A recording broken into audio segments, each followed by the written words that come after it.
Today, we are diving into a single piece of music that's been called a cure for insomnia, a cathedral built of sound, and honestly, one of the most perfect things ever created.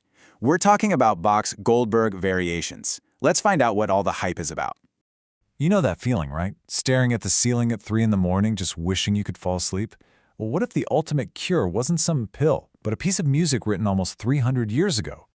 The story behind this absolute masterpiece doesn't start in some grand concert hall. Nope, it starts in the quiet, sleepless bedroom of a nobleman.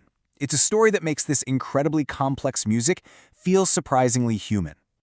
So how did a piece of keyboard music become the 18th century version of a sleeping pill? Well, the story goes, as told by Bach's very first biographer, that it's almost too perfect to be true.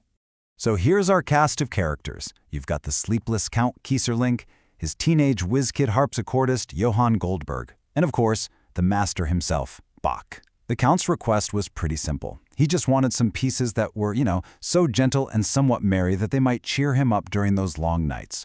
What Bach delivered was, well, it was something else entirely. A work of pure genius that would echo for centuries. Now, that origin story is great, but the real genius, the secret sauce, is in the architecture of the music itself. Bach wasn't just writing some pretty tunes, he was building a massive cathedral of sound, and he did it with a hidden blueprint. Okay, so normally when a composer writes a set of variations, they take a catchy melody and basically play dress-up with it. They create a bunch of new versions of that same tune, putting it in different costumes. It's a classic formula. But Bach didn't really do classic formulas.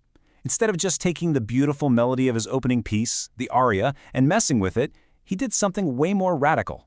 He basically ignored the tune on the surface and focused on what was hiding underneath.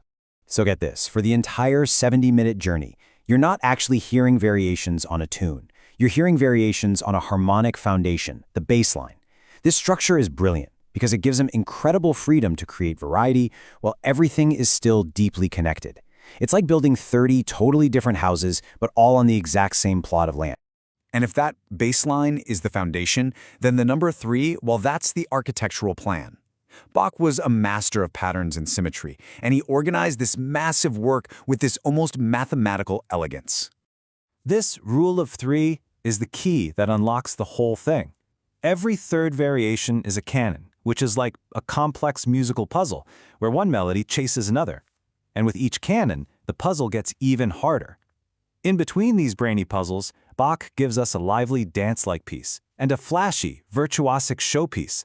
It's an incredible intellectual feat, but honestly, you don't need to know any of the math to feel its power. Because beyond the brilliant structure, the reason this music gets under your skin and has captivated people for almost 300 years is its huge emotional range. This isn't just a technical exercise, it's a journey through pretty much the entire human experience. This quote just nails it. When you listen to the Goldberg Variations from start to finish, that's exactly how it feels. Bach takes that one simple bass line and uses it to explore every shade of emotion you can think of. It's like a whole universe in a grain of sand. And this gets at how deep the music really goes. We're not just talking about happy and sad here.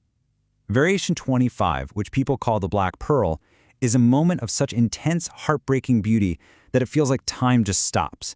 It's one of the most personal and profound things Bach ever wrote. So, for centuries, the Goldbergs were this academic masterpiece known mostly to scholars.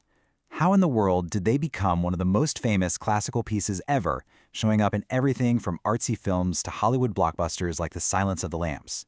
The answer, really, is one word: Gould. You can really think of it as a before and after moment. Before 1955, good luck finding a recording of this piece on the piano. After 1955, it was suddenly everywhere, and it was all because of a single recording by a young, eccentric Canadian pianist.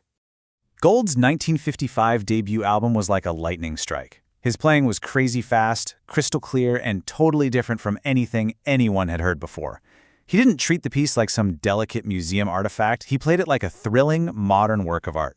People were divided, for sure, but it was an absolute sensation. He made Bach cool. And what Gould did was basically kick the floodgates wide open. Today, there isn't just one way to hear the Goldbergs. There's a whole universe of them. This is how a single piece of music can sound so incredibly different depending on who's at the keyboard. And that's one of the most amazing things about this music. Bach's score is like a perfect blueprint, but he left out a lot of instructions about speed or volume. So he basically created a canvas and invited every performer to come and paint their own picture. The music is so strong that it doesn't just survive different interpretations, it thrives on them. So, where do you start? This is a great little guide. You've got Gould's Revolutionary Fire, then there's Andras Schiff, who is just pure elegance and scholarship. Marie Pariah's version is so fresh and refined. Angela Hewitt really brings out the dance in the music. And Rosalind Turek, a total pioneer, plays it with this profound architectural weight. Honestly, exploring all the different versions is half the fun. So after all the fireworks, all the drama, the joy, the sorrow, we finally get to the end. And here, Bach does the simplest and most powerful thing imaginable to bring our journey full circle.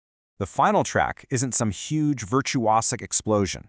Instead, the score just says aria da capo. It means play the aria again. The piece ends exactly where it began. But here's the thing. It isn't just a repeat.